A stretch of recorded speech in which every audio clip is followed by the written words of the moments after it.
Hey, leaders. Welcome to this week's episode of Happy Leader Podcast. I'm your host, Coach T. Payne, and this is the final season episode of season one of the podcast. So I'm thankful for you being on the journey. I'm going to do some recapping and some reigniting as we close this season. So this season was a lot of leadership discussions, of course. That's the point of the podcast. And I was thinking and reflecting about the things that we've been able to dig into, right? We talked a lot about leadership in action, which is what leadership really is. Otherwise, it'd be called something else. But if you're going to lead, it's an action word. And that's a prelude to season two of the podcast. Yay! That we will be digging into when we get there. But now we want to focus on a little bit of a recap in what we talked about in season one of Happy Leader Podcast. So we did not spend this whole season just talking about leadership theories, as you do some cases, but we talked about things that were action words, right? Things we can do, practical application in ways to lead. I didn't want to have a podcast that was just about being motivated because motivation to me falls short of really having an impact. But we talked about real decisions, real tensions in leadership. We talked about systems and relationships, behaviors that shape leaders and organizations every single day. This year, we spent time investing in what it really means to lead and challenging ourselves in the framework of being actual leaders and doing the things that leaders do. As I reflect on this season, we've had about 17 episodes, I believe. And as I reflect on each of those episodes, I realize that every episode has really been pointing back to this one central theme, and that central idea is that great leadership is not built in moments, it's built in patterns. What you consistently do, how you consistently perform, the decisions you regularly make. That's when great leadership is formed. And the Happy Leader framework that I've been introducing you to through this podcast really gets after being a great leader. So we spent some time in what I call the first section of this, which was foundations of leadership. So earlier in this season, we talked about a really important component of leadership, and that is building trust, because leadership moves at the speed of trust. And you can look at that in multiple different ways. But when you're leading an organization, you have to build trust in that within the organization so that you can keep the influence you need to lead the organization the way that you need to. Leaders who fail to build trust eventually lose influence, even if they still have authority. Think about that for a moment. We also talked about in this first season the reality that trust is not built through personality alone, but it's also built through the organizational infrastructure. So, and by that we meant that it's built through consistency, it's built through patterns of clarity and what you consistently follow through with in your organization, what consistently is rewarded, what you allow becomes what builds the organizational trust framework. And also, an important thing, how you show up over time for your team and for your organization will definitely work to either build trust or to ensure that you don't have trust in your organization. Another one of the episodes that we talked through that is a favorite of mine actually is dealing with difficult people and how we can dispel the rumor that you will spend 80% of your time on 20% of the people. You can if that's what you want to do, but I think we can do better than that. And we talked about we're not going to do that. Important thing about leadership and the lessons we talked about was understanding that difficult behavior sometimes and usually, in my experience, reveals something much deeper than just the behavior. There's usually some type of tension there, some friction point that you need to address. Usually there's some misalignments in the organization, there's some fear somewhere in there. There's almost always a lack of communication. And sometimes, as we talked about, there might be unresolved expectations. And I gave us a few examples of how that has shown up in my leadership experience and some things that I've worked through to try to circumvent that, to try to lessen those opportunities, although you won't always eliminate them. Strong leaders learn how to address difficult situations without losing their emotional discipline. We talked about that in one of our episodes, and how emotional discipline allows you to be able to react instead of respond. Another thing important to leaders we reviewed this season was the art of delegation, because leadership is not simply about doing more, and it's definitely not about leading your team to do more with less. It's about building the ability to other for others so that they can contribute effectively toward the desired end of your organization, right? But let me say one more thing about delegation. Delegation is not dumping your work on somebody else. Right. So I've heard people say that, and that's not what it is. It's really about, as a leader, from the standpoint of being a leader, it's about transferring the ownership of the outcome with clarity and with support. It's ensuring that more people can contribute to the outcome so that you get a better outcome. Many leaders struggle with delegation. We know that because they trust themselves more than they trust the systems, more than they trust the people around them. And so, really, the art of delegation taught us that it's important to entrust the people around you, entrust the systems that you are a part of or that you have built so that you can thrive all around. Another topic that was near and dear to me was emotional leadership. As many times I've been told, one of the warnings or advice is don't lead with your emotions. And I'm like, that's how I lead. Not an emotional wreck, but I'm feeling everything I'm telling my team to do. Emotions influence organizations, whether you acknowledge them or not, whether you try to ignore them or say, without emotion, I know we mean something by that, but emotional awareness is different than being an emotional wreck. Emotional awareness matters because your team will often mirror the emotional stability or the emotional instability of you as the leader. So that's what we mean by leading with your emotions intact and with awareness. Another topic was team accountability, not accountability built through fear. I think accountability is best built through ownership, expectations, and alignment. If you have ownership, expectations, and alignment, the accountability of your team is going to skyrocket, because accountability works best when people understand not only what they are responsible for, like not just the task, but when they understand why it matters.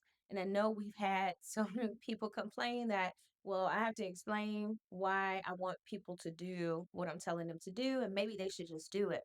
Well, maybe, but also maybe you should become a person who is able to explain and connect the why to the what and see if you get better outcomes from your team. We talked about leadership systems. That was a big one. How strong organizations cannot depend entirely on personalities or individual effort, which we tend to do a lot of times because you just get busy. But systems are the tool that create consistency. They produce stability. They ensure that organizations can be sustained when the pressure increases in the organization.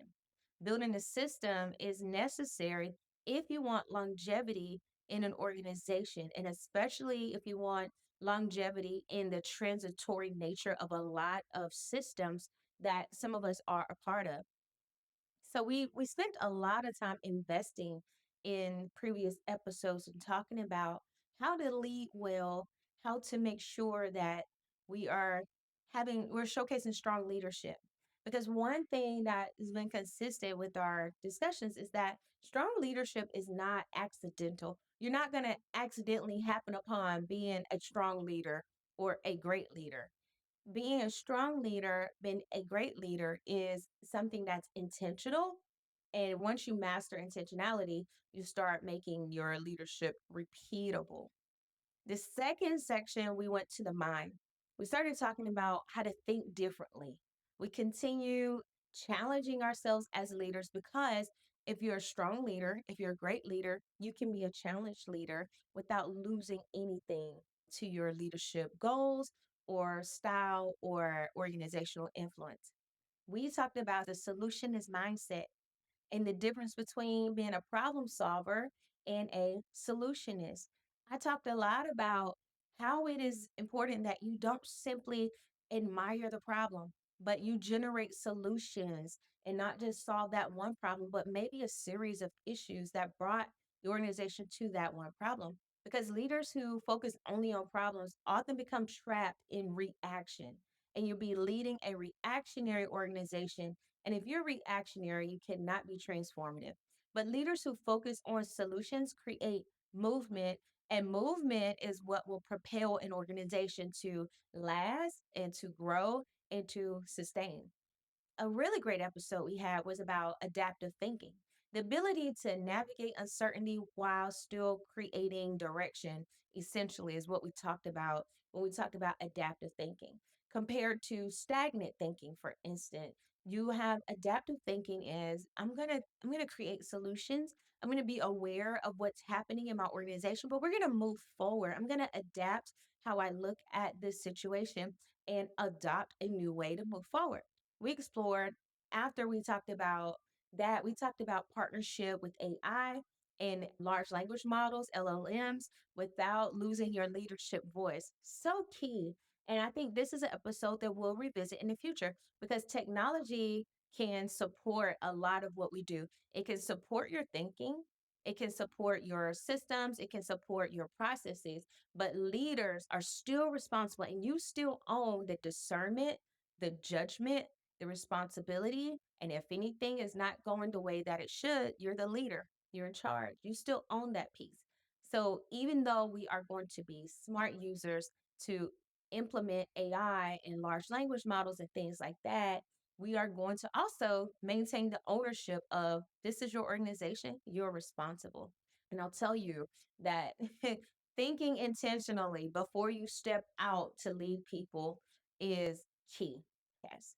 Then we shifted into this section that I think make we can call it leading differently. We talked about something that I call the leadership approval trap. This was a little segment on why strong leaders eventually have to stop looking for affirmation and keep leading from principle. Be a principled leader. Be one who leads on principle and not on approval because leadership often will require courage before you get agreement, especially if you're going to be a transformational, transgenerational type of leader. You may not get agreement out the gate. It might not be the first thing that happens when you're leading, but you might have to step out on some courage and step out on some faith and just go for some things. Back to emotions, we did talk about emotional maturity and especially emotional maturity under pressure because it's been taught to me and I've shared with some of you that pressure moments are defining moments. How you perform when the pressure's on, that's really a tell of who you really are. Pressure reveals what anchors you, what grounds you, what you really believe in. So, and not what leaders claim publicly is the thing we're talking about. We're talking about what governs you on the inside. What are you centered on? What are you grounded against? What are you anchored in that keeps you leading the way you lead, even when no one's looking? We explored signs of emotional leadership versus principled leadership. And some of those things that I think you should take away and think about were attempting goals by any means necessary. That lets you know that you're leading with emotion. We also said that surrounding yourself with people who will only agree with you, that's emotional leadership versus leading with principle. Focusing only on immediate outcomes was another don't do. When you're leading by principle, you don't do that. But when you're leading by approval, then you may do that. Another thing was prioritizing personal survival over organizational longevity. When you're leading in a large group, you got to do what they say in my personal belief system. You got to die to yourself. It can't be about you. It really has to be about the greater good, this organization, and what you were sent there to do. The last thing was about forcing methods when even better alternatives exist. So when you're leading from principle, you will go for the better alternative versus forcing the way that you think it should be done because you think it should be done like that. Pressure does not create your character, but those pressure moments will definitely reveal your character. I think it's been said that you never really know who you are until the pressure to be whatever you whatever you really are happens, right? Until you actually have to be something, you could have been pretending or you're fooling yourself to be anything. But when it's pressure on, when there's no other door to go into, and there's no other place to turn to but yourself, you have to face yourself and know who you really are.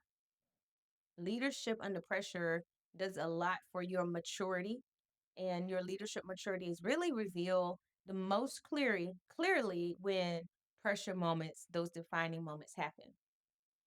We talked also of a section I want to call communication. And leading differently means we're communicating differently. That means that we're not falling for the communication gap traps that happen. Most organizations will identify, in my opinion, they will identify communication as their biggest source of friction in their organization. But you never hear people complain about over communicating. So that might be a better approach. But in communication, we explore something called the leadership communication gap. And if you remember, I talked about the reality that clarity is not what leaders say, but it's what people actually heard you say. And more than that, it's what people actually understood you said. When we're communicating as leaders, we have to be experts at over communicating, because over communicating is probably a good chance that you might communicate a fraction of what you intended to say and get through to your organization. We discuss how leaders assume alignment because communication happened one time. And we know from our experience that communication happening just one time or even 10 times does not mean that organizational alignment happens. Strong leaders have to know how to repeat important messages consistently. They have to know how to make their vision simple and plain. They have to reinforce direction and make their communication digestible, palatable, and repeatable if they really want to have effective organization, and specifically if they really want to have effective, meaningful, impact generating communication in their organizations. I share some experiences about bringing communication directly to the people in the organization. Being fully aware that my organization members had a lot to do, it was taxing. I used a series of different ways to reach them. One of them was using anonymous, very short, and specifically questioned surveys. I wanted to get their influence I wanted to get their input on different things that were going on in the unit. And so anonymous surveys served as a really unique way to do that. And I did it about twice in a 1 year period, and that helped. Also, when you're doing face to face and talking with your people, ask questions. Ask questions in real time conversations so that you can get the information you want. We also taught about learning that repetition in leadership is a reinforcement, it's not a weakness.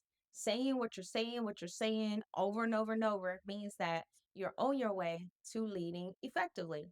We talked about what happens when leaders lose the room. But when leaders lose the room, because leadership communication is not simply about delivering information, it's about creating the connection while you're doing so. A lot of what we do as leaders is about connecting to the people that we're leading so that we can make meaningful exchanges, right? Strong leaders have a truth that we face. We understand that people will disengage quietly long before you notice publicly. People will disengage from your organization quietly long before they disengage publicly. And sometimes they won't show their disengagement publicly. You have to be watching and aware and evaluating what's happening in your organization so you can tell, are people silently quitting on me? Are they disengaging? Okay, why is that happening? What am I doing? What is the culture like here that makes that happen? Right? Strong leaders will confirm their understanding instead of assuming understanding has occurred when they're communicating so that they're not going to lose people, that no one is suddenly disengaging, that they are actually heard the way that they think that they are heard, so that the message is translated and that people are executing according to the message you believe that you translated. Section 5 of this leadership, happy leading platform, we talked about execution and how great leaders execute differently. It explored execution, follow through. Those are two big concepts that we talked through, because vision without follow through changes absolutely nothing. You can have the most well-written vision according to all the rules of writing a vision statement. And if you don't have follow through, I guarantee you will not have any change. That vision will just look good on your wall or in your discussion points or wherever you put in your employee handbook, but there won't be change. So when you want to have change, then one of the things you must have to accompany your vision is follow through. And we talked about what it takes for you to build your team so that you have a team that follows through, not because of pressure alone. You don't want to lead through pressure alone, because that's exhausting and it limits creativity. But through ownership, influence, reinforcement, and managing resistance, right? Resistance will happen when you're navigating change, but you want to manage it so that it does not become a hindrance to your actual outcomes in your organization. Alignment in a room does not automatically generate execution afterward.